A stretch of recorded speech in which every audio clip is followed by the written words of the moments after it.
62 साल आज़ादी के बाद इस देश के नेताओं ने जो धन लूटा, 80,000 बैंक अकाउंट जो स्विट्जरलैंड में हैं, उनमें जो पैसा जमा है वो करीब 72,80,000 करोड़ रुपए है। डॉलर में बात करूं तो 1,500 अरब डॉलर है, 1,500 बिलियन डॉलर है। बिलियन माने 100 करोड़, 1 बिलियन। 1,500 अरब डॉलर है जो स्विस बैंकों में जमा है, हमारे नेताओं का, अधिकारियों का। रुपए में करीब 72 लाख करोड़, 72,80,000 करोड़ है। इसके अलावा स्विट्जरलैंड के आसपास में कुछ और देश हैं छोटे छोटे। एक देश है उसका नाम है लीचेस्टन, जर्मनी के पास है, वहां भी ऐसे ही खाते हैं। एक छोटा सा देश है उसका नाम है पनामा, वहां पर भी ऐसे खाते हैं। एक छोटा सा देश है गिनी बिसाऊ, वहां भी ऐसे खाते हैं। तो ऐसे छोटे छोटे कुछ 77 देश और हैं, वहां भी ऐसे ही अकाउंट्स हैं, वहां भी भारतवासियों के खाते हैं और उन खातों में करीब 35 लाख करोड़ और जमा है। मतलब सीधा सा ये है कि 110 लाख करोड़ रुपया हिंदुस्तान की आज़ादी के आने के बाद पिछले 62 साल में इस देश से लूटा गया है और विदेशी बैंकों में जमा है। अब पिक्चर पूरा क्लियर हो गया कि आज़ादी के 62 साल बाद भी विकास क्यों नहीं हुआ, क्योंकि विकास के लिए जो धन आवंटित हुआ वो तो लुटकर विदेशी बैंकों में चला गया। अब दिल में अफसोस और दर्द इस बात का है कि जब अंग्रेज आकर इस देश को लूटते थे तो हम पत्थर रखते थे अपने दिल पर और ये कहा करते थे कि काश ये अंग्रेज चले जाएं, इस देश की लूट बंद हो जाए। तो मेरे दिल को, आपके दिल को कसक ये होती है कि भाई वो विदेशी थे, लुटेरे थे, लूटने के लिए आए, धन ले जाके उन्होंने इंग्लैंड में जमा कर दिया। अब आज़ादी के 62 साल के बाद भी ऐसे ही लुटेरे देश को लूटें और सारा धन स्विट्जरलैंड में ले जाके जमा करें, तो रॉबर्ट क्लाइव और इन देशी लुटेरों में क्या अंतर है, आप बताइए। ये तो हमारे ही अपने हैं। और इन देशी लुटेरों को अगर हमने ऐसे ही छूट देकर रखी तो ये तो सारे देश को लूट खाएंगे, इनको देश की पड़ी क्या है।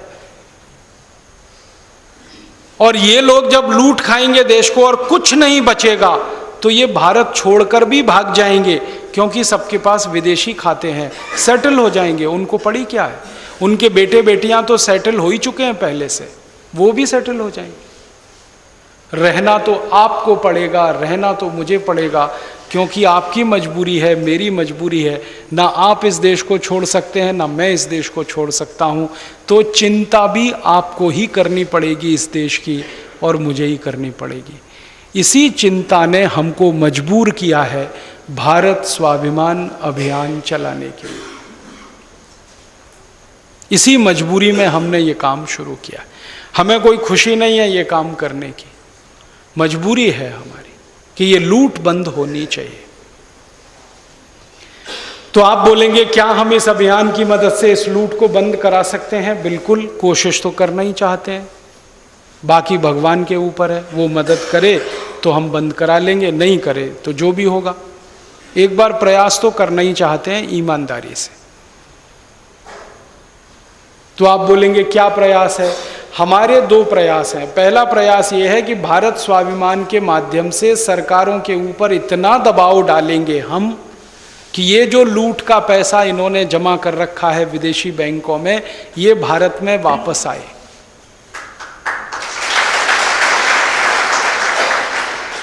पहला काम तो हम ये करना चाहते हैं। दूसरा काम हम ये करना चाहते हैं कि हम इस देश में रहें या ना रहें, कानून और व्यवस्था ऐसी बन जाए कि आने वाले समय में कोई इस देश का एक पैसा भी लूट कर ना ले जा पाए। 2 काम करना चाहते हैं।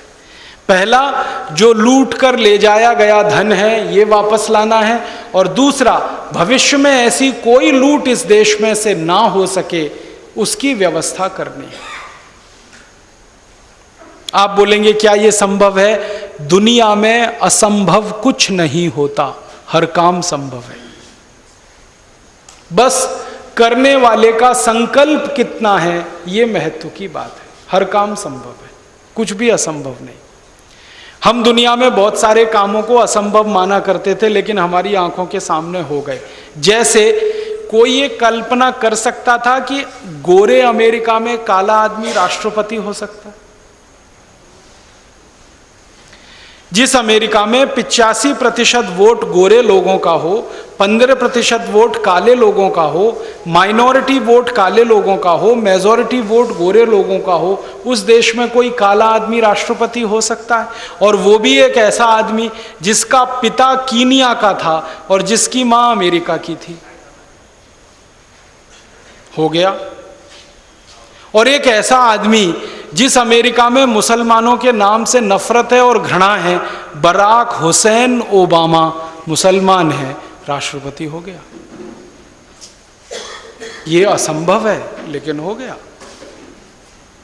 इसी तरह से कभी किसी के जिंदगी में जो राजनीति शास्त्र के पंडित हैं, विद्वान हैं, वो ये मानने को तैयार नहीं होते थे कि पूर्वी जर्मनी और पश्चिमी जर्मनी दोनों एक हो जाएंगे, ईस्ट और वेस्ट दोनों एक हो जाएंगे। ये कल्पना के बाहर की बात थी, हो गए।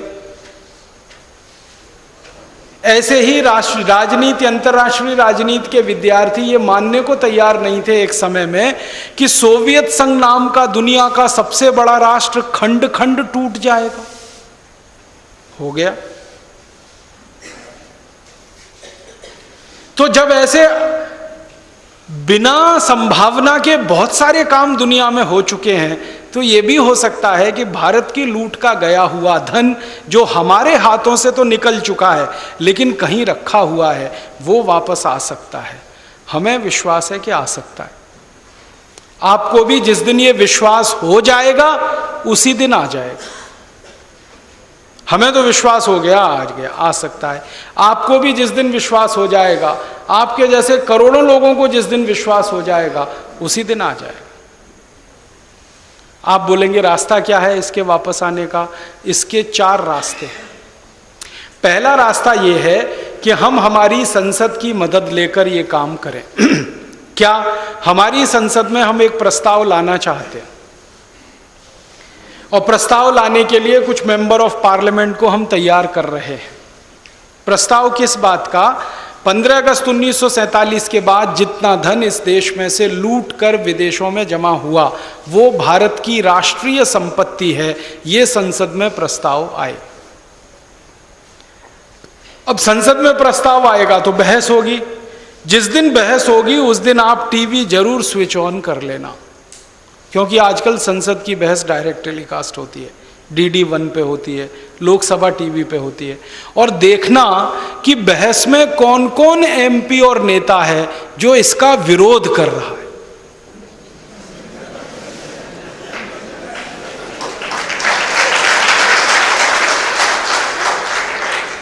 जो विरोध करेगा तो पक्की बात है स्विस बैंक में उसी का खाता है। तो बिना हमारे बताए सबको नाम पता चल जाएंगे। और जो जो विरोध करेगा बहस में, वो ही नहीं, इस प्रस्ताव के विरोध में वोट पड़ेगा, तो जो इसके विरोध में वोट करेगा पक्की बात है उनका खाता है।